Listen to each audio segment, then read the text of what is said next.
Hi all.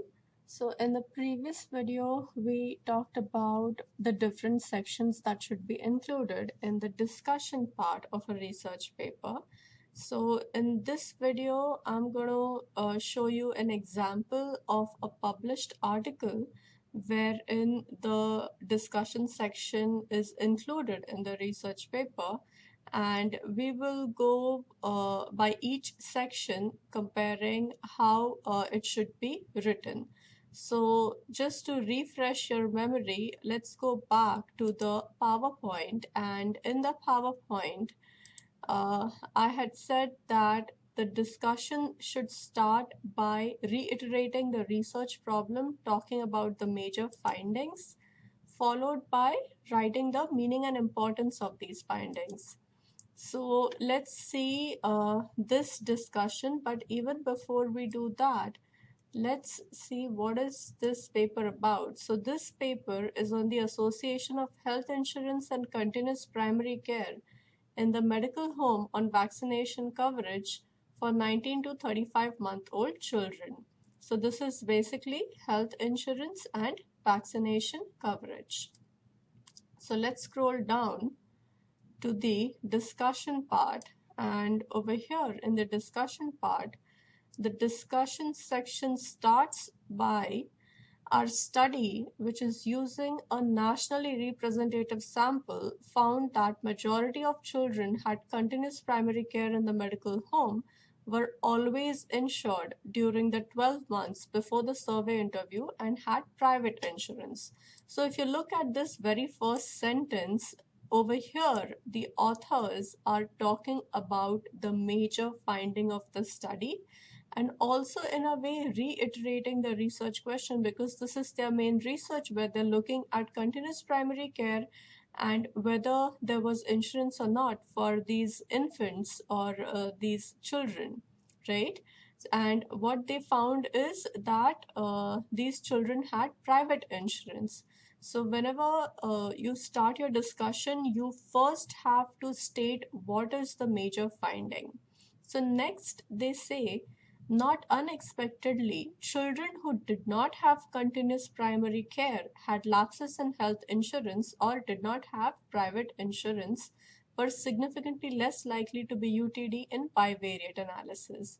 So again, over here, they are stating not unexpectedly. When they say not unexpectedly, it means that whatever findings they got are in line with what they hypothesized, right? So again, this is very important that you write your meaning and importance of the study, but also when you're reiterating the research question, you can also use the study hypothesis, because your hypothesis is formed using the research question. So over here, the authors are stating that their study results are not unexpected and they are in line with the study hypothesis. They are further saying that multivariate analysis revealed that children of never married mothers had significantly lower vaccination coverage than did children of married mothers. Now, again, you see over here, they are talking about what they found in their multivariate analysis. But do you see any numbers over here? There is use of no numbers at all. And this is exactly what I said in the PowerPoint presentation, that whenever you are writing the discussion section and you are writing what you found, even if it is based on the results that were found in the study, do not use any statistics. Avoid use of numbers as much as possible when it comes to writing the discussion section. Just like how over here the authors are talking about their multivariate analysis of the study, but they're simply stating what they found without any statistics. They're further saying, neither continuous care in the medical home nor insurance coverage or insurance type were found to be associated with UTD vaccination status when controlling for mother's marital status. So now in this particular sentence, they are further explaining what they found, and they are doing this explanation in relation to the factors that they controlled for. So again, you all have done this in your assignments, that we have to control for various factors. But have they mentioned all the factors that they control for? No, because in the discussion, you only have to focus on what was the most significant, and for them, controlling for mother's marital status was the most significant in relation to their exposure and outcome. So therefore, they are only mentioning those factors, and they're also talking about the association that they found. So this way, in this first paragraph, which is approximately 100 to 150 words, I guess, the authors are stating about the significance of their study, the meaning of the findings of their study, and the importance of the study. So this is how the discussion section should start. So followed by this, they are further saying previous research. Okay. So now this second paragraph itself, it starts with previous research. So again, if you go back to the PowerPoint, you will see that the next is how do your findings relate to prior research, followed by similarities and differences. So if we are to read this second paragraph, it says, previous research on health insurance coverage indicates that children who experience gaps are less likely to have regular contact with a healthcare provider. And in the first sentence itself, when they're talking about previous research, you will see citations, right? 22 to 24, which means there are 3 citations. So the authors have found at least 3 articles.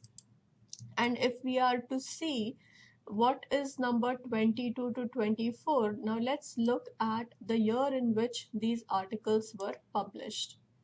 So 22, if you look at 22, this was published in 95, 23 was published in 2004, and 24 was published in 2001. And the study which we are reading the discussion section from was published in 2006, which means that the authors, when they're comparing to previous research, they are not using extremely old studies or old data. They are comparing only to the most recent research, which is within 5 years, and that is how the comparison should be made when you are writing previously published literature. So again, going back to this specific paragraph, so the authors are using the most recently published previous literature to compare their study findings. Further, they are adding another citation over here, right? So there were 3 citations over here. This is a new 4th one. And this is a study by Mayer et al., which examined insurance coverage gaps and vaccination status of young children and found children who had experienced any gaps were less likely to be UTD. So now over here, the authors are simply stating what this previous study has found. Okay. They are further using one more new citation. So in total, you will see there are 5 articles over here which the authors are using to compare to previous research. So next, they are saying a study of NIS data by Smith et al. Found that 19 to 24-month-old children who had lapses in insurance coverage were significantly less likely to be UTD compared with children who had no breaks. So now in this particular sentence, the previous 2 sentences, the authors have simply stated the results from these 2 studies, Mayer et al. And Smith et al., and they are stating what these studies have found. Next, they are saying, one reason our finding of no association with insurance coverage and vaccination status differs from the Smith study. So again, over here you see they are talking about how their findings are different from the study by Smith et al., which is also a very recently published study. So if you go to the reference section, you will see that the study by Smith et al. Is also published in 2006, which means that the authors are comparing their research to the most recently published literature. And they are saying that their results differ from this study, it may be because that the data it may be that our data were more from a recent NIS sample than the Smith study. So which means that the authors in this paper have used a more recent data compared to this study which was by Smith et al., which used the data of 2001 and 2002. So again, when you are mentioning the similarities and differences, you have to give a plausible explanation. So that is what I discussed in this particular PowerPoint, where I have written that you have to give some kind of a reason or a possible cause for the different results, right? Or find some alternative explanations. So this is what the authors are doing over here. They are giving a reason that even though this study by Smith et al. Is quite similar to their study, this study may have probably used the same data, however, they have used a older data and the authors are using a newer data, therefore there is a difference in the results. So next they are saying the national 4:3:1, this ratio, the vaccination coverage increased from 75% in 2002 to 81% in 2004. So again, over here, they are further continuing the explanation of why there is a difference between these two studies and how the percentage of vaccination coverage was different in 2002 compared to 2004, where it increased to 81%. They are further saying children in our sample with public insurance had 79% UTD coverage compared with 70% in the Smith study, right? So again, the authors over here are emphasizing on this particular study by Smith because this study was also published in the same year on the same particular data set or probably the same research question. And also the children in our sample who experienced gaps in coverage had higher UTD coverage. So these higher vaccination coverage levels may reflect differences in distribution or perhaps influence of traditional risk factors for undervaccination observed in previous studies, right? So again, they are explaining that why previous studies found undervaccination, whereas they are not finding what previous studies have found, and they are also giving specific reasons related to that. So let's read the next paragraph. The next paragraph says, the literature on the association of medical home and vaccination coverage is somewhat difficult to evaluate because the description of a medical home varies across studies, right? So they have used this specific medical home, right? Because this is their main factor or main variable which they have used. So further, they are saying Irigoyen et al. And over here, you will see the citation number is number 8, right? However, if you look at the previous research, over here the citation was 22 to 24, which means that this specific citation is coming from the introduction section of the paper.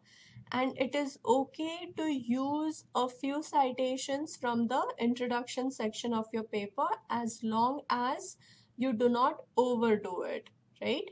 So it is important that you introduce new citations, but it is also okay if you use a few citations, 1 or 2 citations, which you have previously used in the introduction. Because remember, your discussion needs to tie with what you said in the introduction. So over here, they are further saying, Irigoyen et al. Found a study of 641 inner city children, that children who remained with their initial source of medical care are the longest and were more likely to stay current on immunization. So basically, again, they are stating what was found in this particular study. And again, this is another study by Smith et al. However, this is a different study compared to what they were comparing previously, right? Because over here, the reference number is 12. And again, they are further stating what was found in this specific study. And again, whenever you are comparing studies, you have to make sure that you read that entire paper. Okay, just do not read the discussion section or just do not read the results section.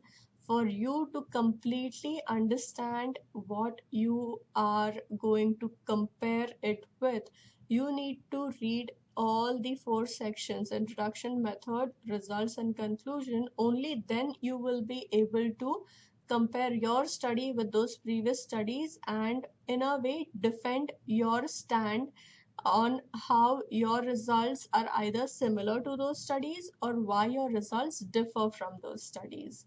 So in this way, over here in this entire paragraph, the authors are simply comparing the results which are found in previous studies to their studies.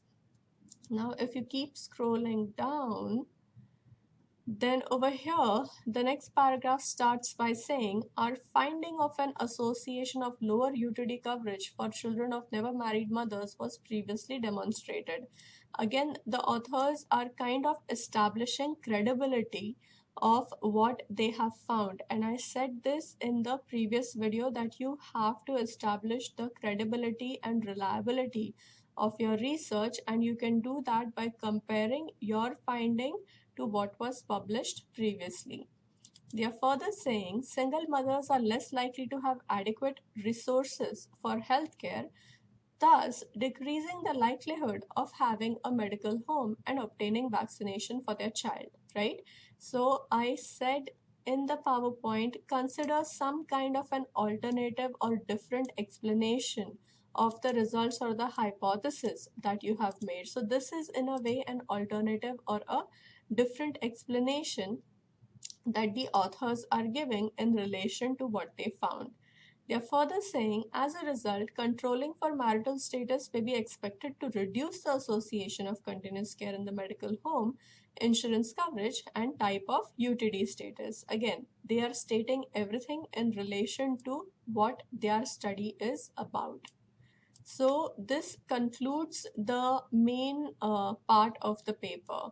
So again, remember, this is the main part of the paper. You interpreting your results, you talking about the meaning of your findings, and talking about your study implications. That builds up the main part of your discussion section. So followed by that, you have to start talking about the strengths and weaknesses. So again, going back to the PowerPoint, I said next you have to mention strengths and weaknesses. So over here, the authors have mentioned a major strength of their study is that they were able to analyze the most recently available data, right? And it is from a nationally representative sample of children. So let's say you are doing a study using the National Survey of Children's Health, then what would be the strength of your study? One of the strength would be that this is a nationally representative data. Another strength would be if you're using the latest data set which is available, then again you can write the same thing, that this is the most recently available data set. Also, you can write that this is a very large data set, so therefore results from this are quite reliable. So next, the authors are saying another strength is that we had data on health insurance coverage at the time of interview for 12 months before the interview. So this allowed UTD coverage to be assessed for those children who were always or never insured, as well as those who experienced lapses in coverage for previous year. So in this way, the authors are establishing that they kind of have a pre and post coverage. They also have the coverage for the year before and the current coverage. So that gives them a very good estimation of what the insurance coverage was like for these particular infants or children. So that builds up the major strengths of the study. So this way, when you are writing your discussion, you also have to think about what could be the strength of your study, followed by writing the limitation of the study. So over here in limitation, the authors are saying that their study is a cross-sectional design which prevents exploring temporal association between predictor variables and UTD vaccination status. So again, this is a major limitation, right? And again, over here, The authors are applying their epidemiological knowledge, and this is what we learned in epidemiology, that temporality cannot be established in a cross-sectional study, right? You cannot establish a cause and effect relationship. So even using whatever study design you're applying, you have to acknowledge the limitations of your study design also using your epidemiological knowledge. So this way, the authors have mentioned that this is one of the limitation, followed by saying, although we have used a less comprehensive definition of medical home, which is recently used in a study of children with special healthcare needs, we believe we captured the essential elements necessary in defining a medical home, that is, identification of a personal doctor or nurse who knows the child well and is familiar with the child's health history and seeking preventative care services over an extended period of time from the same provider. So you see, this is a very big sentence, right? So it starts from here and then it goes on and it ends here. Although the authors over here are stating their limitation, they are not undermining their results.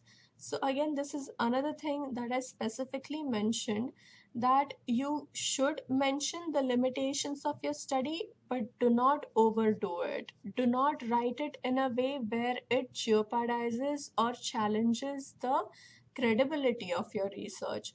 So yes, over here the authors are saying that they are acknowledging that they have used a less comprehensive definition of medical home. However, they are also stating that they believe that they have captured the essential elements, and further they are writing the essential elements in detail. So again, remember, when you're writing the limitation of your paper, do not write it in a way that it undermines the credibility of your research. And followed by that, they are in addition comparing again the definition which was used in the Smith study and writing a few more limitations, right?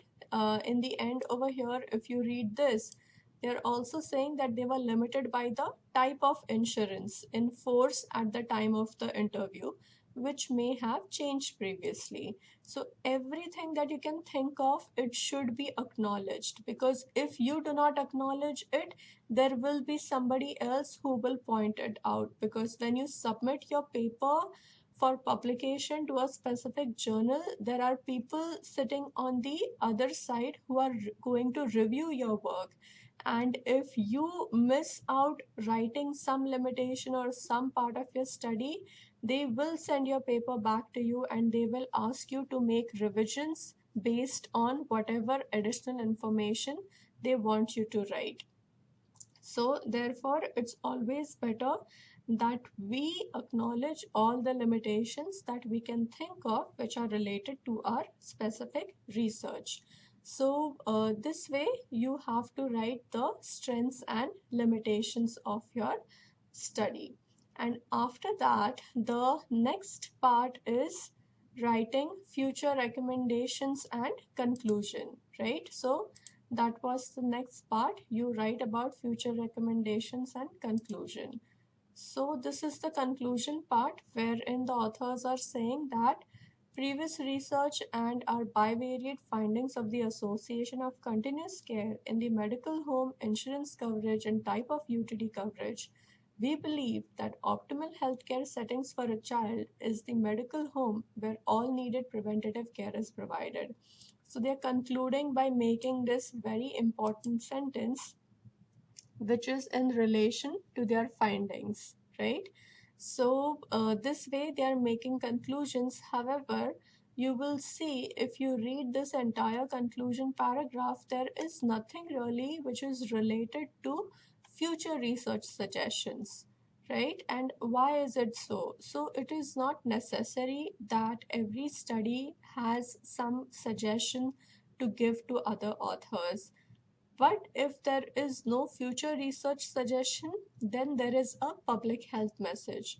One of the reasons that this study may not have a future research suggestion is because it was a cross-sectional study. And usually cross-sectional studies are done for public health messaging and may or may not have suggestions for future research. So the public health messaging part, it starts from here, where the authors say that public health interventions can educate parents, especially unmarried mothers, about government programs such as Medicaid, VFC, and state child health insurance, and that can assist them in getting preventative care services such as well child visits, vaccinations for their child, which should be a public health priority. So, you see what I was saying previously, this is basically public health messaging, and they are saying that this should be a public health priority. They are in a way making a recommendation, but in the form of public health messaging. So this is how the discussion section of a paper should be written. There are two more papers which are uploaded on Blackboard, which are required readings for this class. And I will open up those papers, and in one of those papers you will see that there is use of numbers in the discussion section. So I said as much as possible you should avoid it. However, if it is imperative for the author to use numbers in order to make a strong case, then it is perfectly all right. The author can use numbers in their discussion section. So this is one discussion where you will find specifically sentence about future research. So over here, you see how there is future research comparing the value of spending a broader set of quality indicators for children. So they have concluded by writing about future research. Apart from this, the other paper is, this is the paper where you will see that a few statistics have been used in the discussion section. So this is where the discussion section starts. And if you are to read, again, the first sentence itself will talk about what they found. They found that many children with asthma in the US have gaps in health insurance coverage. Next, it starts with 6% are currently insured, right? So again, they're using a number or a percentage. Another 7% are currently insured but discontinued their coverage.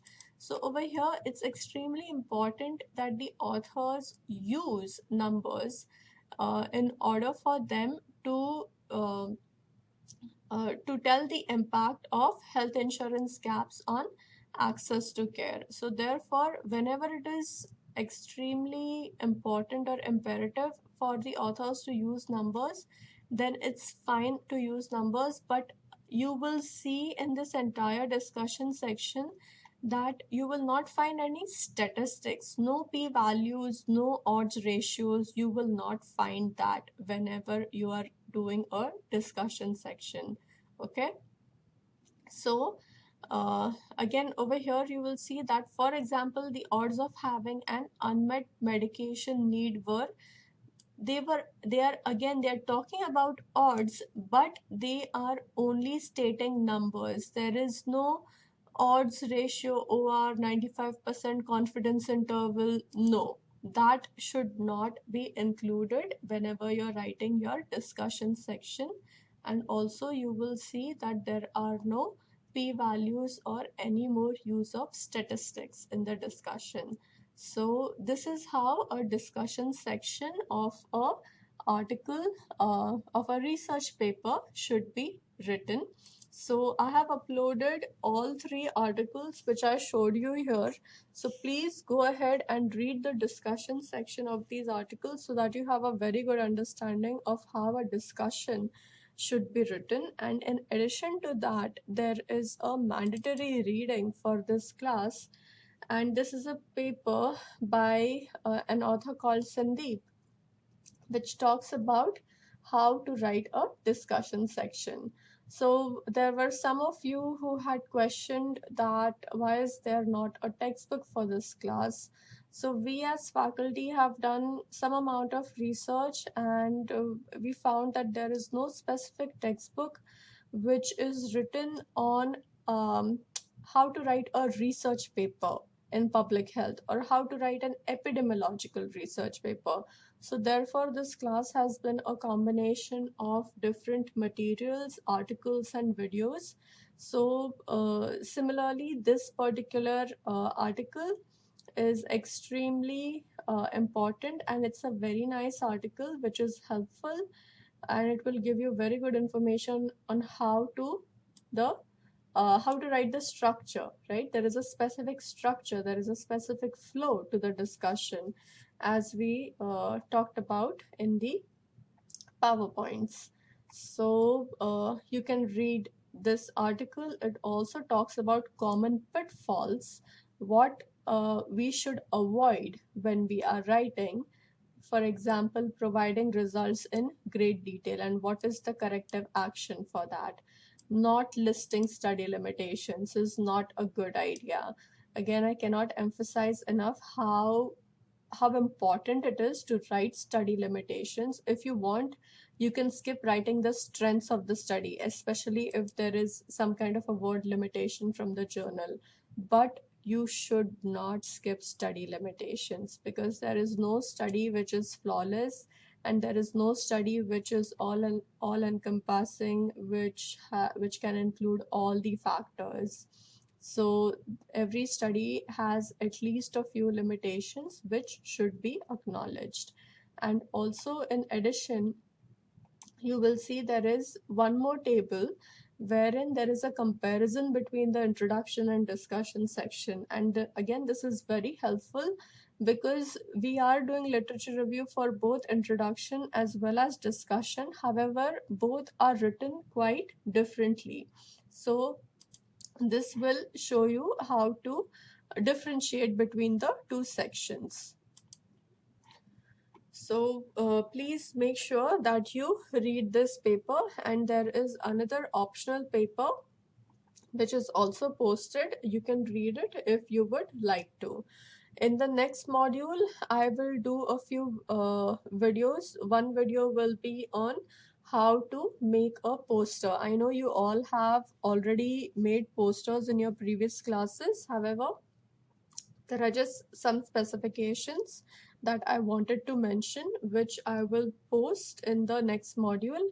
And if possible, I will release the module early, and I will also upload a template of the final paper of how of what sections and how you should write your final paper. So that will be helpful. So I can just show you right now over here that what that template of final paper looks like, and how the first page should be, and what should be the different sections.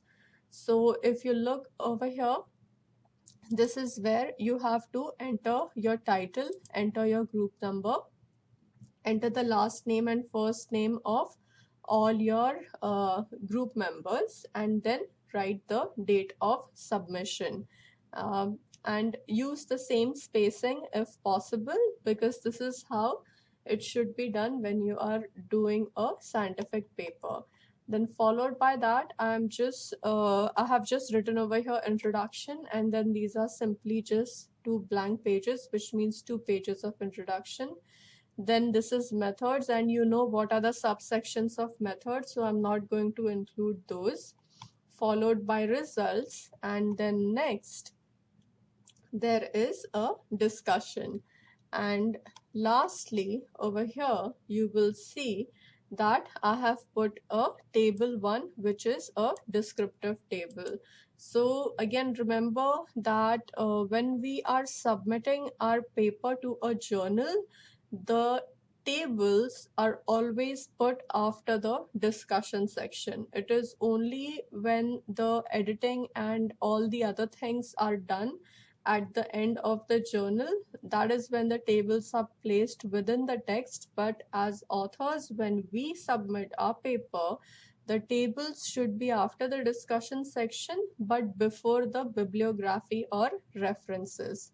So again, I'm going to upload this specific template in the next module, and you all can use it for your group project. And other than that, I will also upload a video on poster, and please feel free to ask me any questions related to your group project or related to the poster that you're making, and I'll be more than happy to answer any questions you have.